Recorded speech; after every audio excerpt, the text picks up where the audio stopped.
July August হত্যাকাণ্ডের বিচারে আন্তর্জাতিক অপরাধ ট্রাইব্যুনালের এখতিয়ার চ্যালেঞ্জ করে অবসরপ্রাপ্ত সেনা কর্মকর্তা জিয়াউল হাসানের করা আবেদনের শুনানি শেষ হয়েছে। বুধবার এ বিষয়ে আদেশ দেবেন বিচারপতি গোলাম মর্তুজা মজুমদারের নেতৃত্বাধীন 3 সদস্যের ট্রাইব্যুনাল। ট্রাইব্যুনালের বিচারক হিসেবে হাইকোর্টের বিচারপতিদের নিয়োগের বৈধতা নিয়েও প্রশ্ন তোলা হয়েছে আবেদনে। তবে শুনানিতে এ ধরনের আবেদনের বিরোধিতা করে প্রসিকিউশন বলছে, যে কোনো ধরনের মানবতা বিরোধী অপরাধের বিচার করা যাবে এই আইনে। সাইদুল ইসলামের রিপোর্ট। জুলাই আগস্ট হত্যার বিচার আন্তর্জাতিক অপরাধ ট্রাইব্যুনাল আইনে করার সুযোগ নেই এমন চ্যালেঞ্জ করে আবেদন করেন অন্যতম অভিযুক্ত সাবেক সেনা কর্মকর্তা ও ন্যাশনাল টেলিকমিউনিকেশন মনিটরিং সেলের সাবেক মহাপরিচালক জিয়াউল হাসান। সোমবার শুনানি শুরু হলে তার আইনজীবী এম.আই. ফারুকী দাবি করেন, এই আইনটি হয়েছিল 1971 সালে যুদ্ধাপরাধের বিচারের জন্য। এই আইনে বর্তমান ঘটনার বিচার করা যাবে না। ট্রাইব্যুনালের গঠন নিয়েও প্রশ্ন তোলেন তিনি।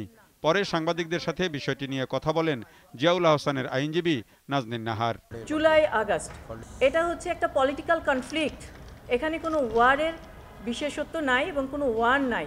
মাদার ল হচ্ছে ওয়ারটা থাকতে হবে এবং এই ট্রাইব্যুনালটা এই কারণে আপনি যদি মনে করেন যে হ্যাঁ আলাদা করে আপনি বিচার করবেন, আমাদের দেশের যে প্রচলিত আইন আছে সেই আইনে কিন্তু অলরেডি এই বিষয়গুলো নিয়ে কিন্তু মামলা হয়েছে এবং মামলা কিন্তু চলমান, এবং এটা হচ্ছে আবার দ্বিতীয়বার কিন্তু এখানে আবার এসছে, এই একই অপরাধে নিয়ে আবার দ্বিতীয়বার এসছে।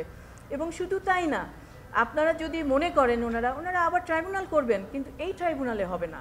এই ধরনের আবেদনের বিরোধিতা করে প্রসিকিউশন বলছে, এটি মীমাংসিত বিষয়, যে কোনো মানবতা বিরোধী অপরাধের বিচার করা যাবে এই আইনে।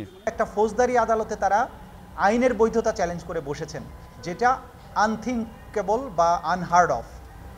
কোনো ফৌজদারি কোর্টে যে কোর্টে বিচার হচ্ছে সেই কোর্টের কনস্টিটিউশন বা সেই কোর্ট সংক্রান্ত যে আইন, এটাকে চ্যালেঞ্জ করে ওই কোর্টেই পিটিশন করা যায় না। এটার জন্য সাংবিধানিক আদালতই হচ্ছে ফোরাম। এটা একটা ব্ল্যাঙ্কেট প্রোটেকশন, এটা কনস্টিটিউশনে দেওয়া আছে। সাংবিধানিকভাবে এই আইনকে একটা সুরক্ষা দেওয়া হয়েছে আর্টিকেল 47(3) অ্যান্ড আর্টিকেল 47 ক, এই দুটো আর্টিকেলের মাধ্যমে। সুতরাং এই আইনের বিরুদ্ধে যে সমস্ত যুক্তি ওনারা তুলে ধরছেন সেটা বিবেচনারই করার কোনো সুযোগ নেই। এই ধরনের আবেদন বিচারকে প্রশ্নবিদ্ধ করার চেষ্টা বলে দাবি প্রসিকিউশনের।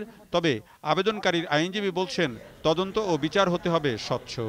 এই ধরনের আবেদনের মাধ্যমে ট্রাইব্যুনালের ব্যাপারে একটা অহেতুক বিতর্ক তৈরি করে একটা হাইপ তৈরি করার চেষ্টা, এই পিটিশনের পেছনে একটা ম্যালাফাইড ইন্টেনশন তাদের আছে। এই পিটিশনটা মূলত করা হয়েছে মিডিয়া অ্যাট্রাকশনের জন্য, সেটা আমরা বলেছি, এবং আমরা আবেদন করেছি আদালতের কাছে যে এই পিটিশন সামারিলি রিজেক্ট করে একটা দৃষ্টান্তমূলক পানিশমেন্ট দেওয়া উচিত, তাদের একটা জরিমানা করা উচিত। প্রসিকিউশন যে বলে না যে প্রেস ট্রায়াল, আপনারা আমাকে কয়দিন এখানে দেখেছেন, আপনারা এখানে আমাকে দেখেন না, এবং আমি কিন্তু এখানে আসতেও চাই না কখনো। আপনাদের অনুরোধের জন্য কিন্তু আমি এখানে এসেছি। যখন কারো বিরুদ্ধে কোনো অভিযোগ আসে, অভিযোগ তদন্ত হবে, চার্জশিট হবে, তারপরে সেটা বিচার হবে, তারপরে আপনি তাকে অভিযুক্ত হিসাবে দাবি করবেন।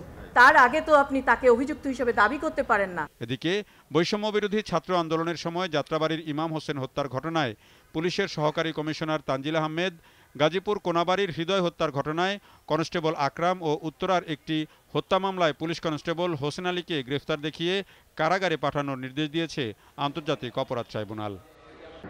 Saidul Islam, GTV news, Dhaka.